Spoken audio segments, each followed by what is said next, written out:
உடல்நலக்குறைவு காரணமாக மருத்துவமனையில் அனுமதிக்கப்பட்டிருந்த நடிகர் ரோபோ சங்கர் சிகிச்சை பலனின்றி காலமானார்.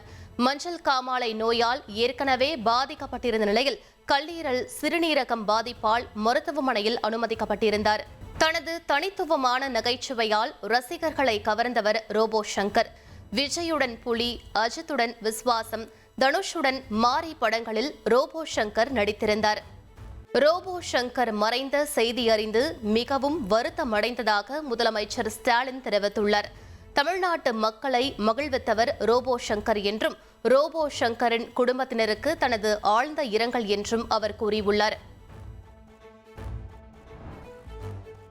ரோபோ சங்கர் உடலுக்கு துணை முதலமைச்சர் உதயநிதி ஸ்டாலின் நேரில் அஞ்சலி செலுத்தினார். வளசரவாக்கத்தில் உள்ள இல்லத்திற்கு சென்று ரோபோ சங்கரின் குடும்பத்தினருக்கு இரங்கல் தெரிவித்தார். ரோபோ சங்கர் மறைவுக்கு அதிமுக பொதுச் செயலாளர் எடப்பாடி பழனிசாமி இரங்கல் தெரிவித்துள்ளார். தொலைக்காட்சி, வெள்ளித்திரை என படிப்படியாக முன்னேறியவர் ரோபோ சங்கர் என்றும், ரோபோ சங்கரை இழந்து வாடும் குடும்பத்தாருக்கு ஆழ்ந்த இரங்கல் என்றும் அவர் தெரிவித்துள்ளார். ரோபோ சங்கர் மறைவுக்கு அரசியல் தலைவர்கள் எல். முருகன், தமிழிசை, அண்ணாமலை, கமல்ஹாசன், திருமாவளவன், எல்.கே. சுதீஷ், அன்புமணி ராமதாஸ் உள்ளிட்டோர் இரங்கல் தெரிவித்துள்ளனர். நடிகர்கள் சரத்குமார், கார்த்தி, விஷால், சிம்பு, யோகி பாபு உள்ளிட்டோரும் இரங்கல் தெரிவித்துள்ளனர். ரோபோ சங்கர் உடலுக்கு நடிகர்கள் தனுஷ், விஜய் ஆண்டனி நேரில் அஞ்சலி செலுத்தினர். வளசரவாக்கம் இல்லத்திற்கு சென்று ரோபோ சங்கர் குடும்பத்தினருக்கு இரங்கல் தெரிவித்தனர். ரோபோ சங்கர் உடலுக்கு நடிகர் சிவகார்த்திகேயன் அஞ்சலி செலுத்தினார். பாடகர் மனோ, பாடலாசிரியர் ஸ்னேகன், கன்னிகா தம்பதி, நடிகை நளினி, நடிகர்கள் வையாபுரி உள்ளிட்டோர் அஞ்சலி செலுத்தினர். மறைந்த நடிகர் ரோபோ சங்கருக்கு இன்று மாலை இறுதி சடங்கு நடைபெறவுள்ளது. சென்னையில் அவரது இறுதி ஊர்வலம் மாலை 4 மணியளவில் தொடங்க உள்ளது. மறைந்த நடிகர் ரோபோ சங்கர் கடைசியாக பங்கேற்ற நிகழ்ச்சிகள் தொடர்பான காட்சிகள் வெளியாகியுள்ளன. கடைசி நிகழ்ச்சிகளை சமூக வலைதளங்களில் பகிர்ந்து ரசிகர்கள் உருக்கமாக பதிவிட்டு வருகின்றனர். தமிழகத்தின் பல்வேறு பகுதிகளில் பரவலாக கனமழை கொட்டி தீர்த்தது. திருவண்ணாமலை, திருப்பத்தூர், விழுப்புரம், வேலூர் உள்ளிட்ட மாவட்டங்களில் பெய்த கனமழையால் வெப்பம் தணிந்தது. வாக்கு திருட்டில் ஈடுபடுபவர்களை தலைமை தேர்தல் ஆணையர் பாதுகாப்பதாக எதிர்க்கட்சித் தலைவர் ராகுல் காந்தி குற்றம் சாட்டினார். காங்கிரஸ் வெற்றி பெறும் தொகுதிகளில் வாக்காளர் பெயர்கள் நீக்கப்படுவதாக விமர்சித்தார்.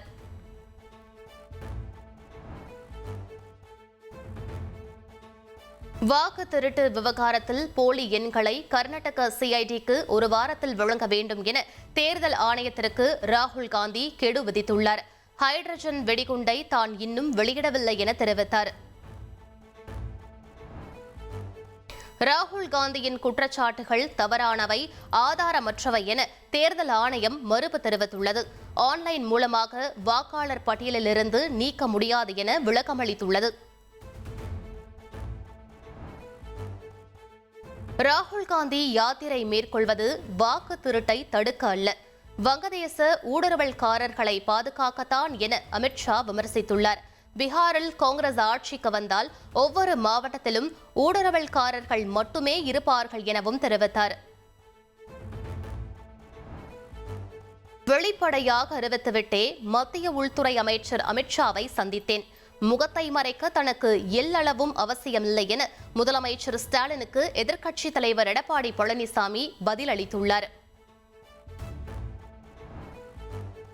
தன்னை பற்றி திட்டமிட்டே பொதுவெளியில் அவதூறு பரப்புவது ஒரு முதலமைச்சருக்கு அழகல்ல என எடப்பாடி பழனிசாமி தெரிவித்தார்.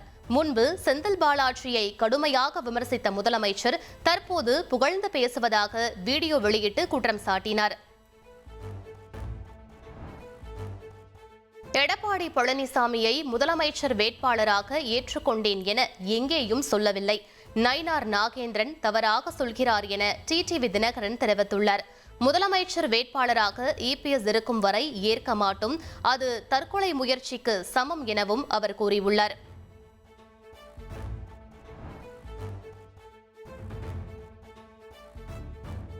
அமமுக பொதுச் செயலாளர் டிடிவி தினகரனை விரைவில் சந்திப்பேன் என பாஜக முன்னாள் மாநில தலைவர் அண்ணாமலை தெரிவித்துள்ளார். பாஜக கூட்டணியிலிருந்து அமமுக விலகிய நிலையில் நட்பின் அடிப்படையில் சந்திக்க இருப்பதாக அண்ணாமலை கூறியுள்ளார். அக்டோபர் மாதம் 1ஆம் தேதி முதல் தமிழகம் முழுவதும் பாஜக மாநில தலைவர் நயினார் நாகேந்திரன் யாத்திரை செல்ல உள்ளார். யாத்திரையை சிறப்பாக நடத்திட பாஜக மாநில பொதுச் செயலாளர் கருப்பு முருகானந்தம் தலைமையில் குழு அமைக்கப்பட்டுள்ளது. திமுகவுடன் வெறும் கூட்டணி அல்ல, அதையும் தாண்டி புனிதமானது என மக்கள் நீதி மய்யம் தலைவர் கமல்ஹாசன் தெரிவித்தார். சாதிவாரி கணக்கெடுப்பை நடத்த வேண்டும் என வேண்டுகோள் விடுத்தார். தவேக தலைவர் விஜய் பிரச்சாரத்துக்கு பாரபட்சமின்றி அனுமதி வழங்க கோரிய வழக்கில் சென்னை உயர்நீதிமன்றம் சரமாரி கேள்வி எழுப்பியது. விஜய்தான் கூட்டத்தை கட்டுப்படுத்த வேண்டும் என நீதிபதிகள் கருத்து கூறினார்கள். விஜய் பிரச்சாரத்தின் போது சேதப்படுத்தப்பட்ட பொது சொத்துகளுக்கு இழப்பீடு வசூலிக்கப்பட்டதா என நீதிமன்றம் கேள்வி எழுப்பியது. இழப்பீடு வசூலிக்கவில்லை எனில் நீதிமன்றம் தலையிட நேரிடும் எனவும் எச்சரிக்கை விடுக்கப்பட்டது. திருவாரூரில் நாளை தவேக தலைவர் விஜய் பிரச்சாரம் மேற்கொள்ள அனுமதி அளிக்கப்பட்டுள்ளது. 25 நிபந்தனைகளுடன் காவல்துறை அனுமதி வழங்கியது. செந்தில் பாலாஜிக்கு எதிரான டிரான்ஸ்பார்மர் கொள்முதல் முறைகேடு வழக்கின் இறுதி விசாரணை அக்டோபர் 15ஆம் தேதி நடைபெறும் என சென்னை உயர்நீதிமன்றம் அறிவித்துள்ளது. டிரான்ஸ்பார்மர்கள் கொள்முதலில் 397 கோடி ரூபாய் முறைகேடு நடைபெற்றதாக அறப்போர் இயக்கம் சார்பில் வழக்கு தொடரப்பட்டது.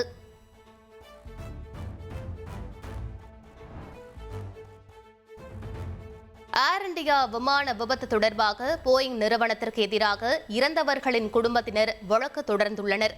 ஏர் இண்டியா விமான விபத்தில் 260க்கும் மேற்பட்டோர் உயிரிழந்த நிலையில் அமெரிக்காவின் டெலாவேர் நீதிமன்றத்தில் வழக்கு தொடரப்பட்டுள்ளது. தமிழகத்தில் வருகிற 29ஆம் தேதி நடைபெறவுள்ள டிஎன்பிஎஸ்சி குரூப் 2 தேர்வுக்கான ஹால் டிக்கெட் இணையதளத்தில் வெளியிடப்பட்டுள்ளது. அறிவிக்கப்பட்ட இணையதளங்களில் ஹால் டிக்கெட்டுகளை தேர்வர்கள் பதிவிறக்கம் செய்து கொள்ளலாம் என டிஎன்பிஎஸ்சி அறிவித்துள்ளது. தவேக தலைவர் விஜய் வீட்டிற்குள் 2 நாட்களுக்கு முன்பு ரசிகர் நுழைந்தது தொடர்பாக புதிய தகவல் வெளியாகியுள்ளது. வீட்டின் பின்பக்கத்தில் உள்ள சிறிய கேட் வழியாக பாதுகாவலர்கள் இல்லாத நேரத்தில் உள்ளே நுழைந்தது விசாரணையில் தெரியவந்துள்ளது.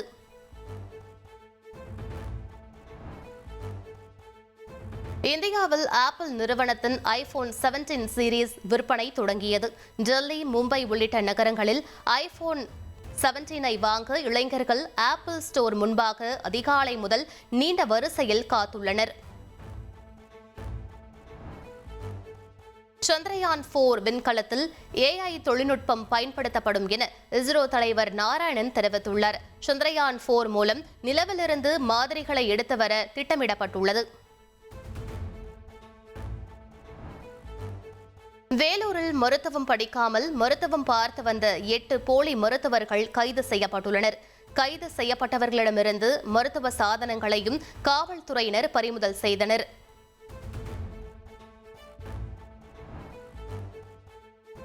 டெல்லியில் 13 வயது சிறுமியை பாலியல் வன்கொடுமை செய்து 3வது மாடியிலிருந்து தூக்கி வீசி கொலை செய்தது அதிர்ச்சியை ஏற்படுத்தியுள்ளது.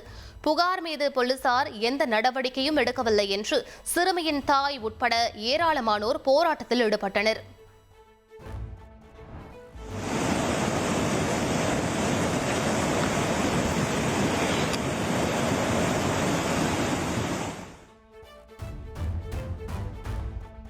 உத்தரகாண்ட் மாநிலம் சாமோலி மாவட்டத்தில் திடீரென பெய்த கனமழையால் வெள்ளப்பெருக்கும் பல இடங்களில் நிலச்சரிவும் ஏற்பட்டது. வெள்ளப்பெருக்கில் சிக்கி 12 பேர் மாயமாகியுள்ள நிலையில் அவர்களை தேடும் பணியில் மீட்புப் படையினர் ஈடுபட்டனர்.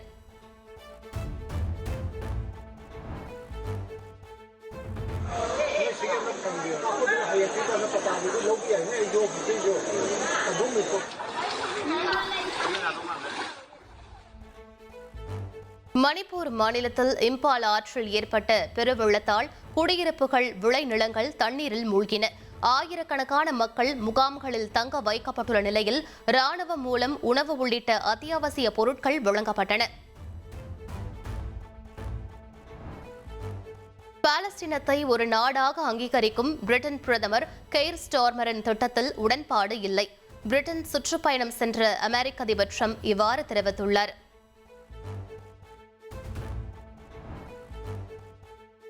காசாவில் உடனடியாக போர் நிறுத்தம் கோரும் ஐக்கிய நாடுகள் சபையின் தீர்மானத்தை அமெரிக்கா நிராகரித்துள்ளது. 6வது முறையாக தனது வீட்டோ அதிகாரத்தை பயன்படுத்தி தீர்மானத்தை அமெரிக்கா நிறுத்தியுள்ளது.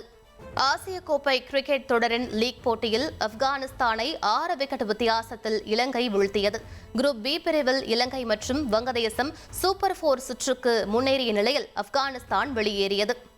ஆசிய கோப்பை கிரிக்கெட் தொடரின் கடைசி லீக் போட்டியில் இன்று ஓமனுடன் இந்தியா மோதுகிறது. ஓமனை எளிதில் வீழ்த்தி இந்தியா ஹாட்ரிக் வெற்றி பெறும் என எதிர்பார்க்கப்படுகிறது. ஆசிய கோப்பை கிரிக்கெட்டில் வருகிற 21ஆம் தேதி இந்திய அணியை எதிர்கொள்ள தயாராக இருப்பதாக பாகிஸ்தான் கேப்டன் சல்மான் தெரிவித்துள்ளார். மிடில் ஆர்டர் வரிசையில் தங்கள் அணியினர் கவனம் செலுத்த வேண்டியிருப்பதாகவும் கூறினார். உலக தடகள சாம்பியன்ஷிப்பில் ஈட்டி எறிதல் இறுதிப் போட்டியில் 8வது இடம் பிடித்து நீரஜ் சோப்ரா வெளியேறினார். 2020 ஒலிம்பிக், 2018 காமன்வெல்த், 2023 உலக தடகளத்தில் தங்கம் வென்ற நீரஜ் சோப்ரா 2025 தடகள போட்டியிலிருந்து வெளியேறியதால் ரசிகர்கள் அதிர்ச்சியடைந்தனர். சிவகார்த்திகேயன் நடிப்பில் கடந்த செப்டம்பர் 5ஆம் தேதி வெளியான மதராசி திரைப்படம் வசூலை குவித்து வருகிறது. உலகளவில் 100 கோடி ரூபாய்க்கும் மேல் அதிகமாக வசூலித்து இருப்பதாக படக்குழு அதிகாரப்பூர்வமாக அறிவித்துள்ளது.